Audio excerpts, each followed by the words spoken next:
మెల్లగా తెల్లారిందో ఎలా వెలుతురే తెచ్చేసిందో ఇలా పోసి నవ్వులతో మెరిసే పసిపాపల్లా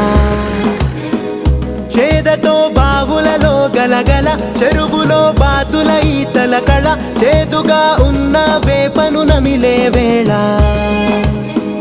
చుట్ట పొగ మంచుల్లో చుట్టాల పిలుపుల్లో మాటలే కలిపేస్తూ మనసారా మమతల్ని పండించి అందించు హృదయంలో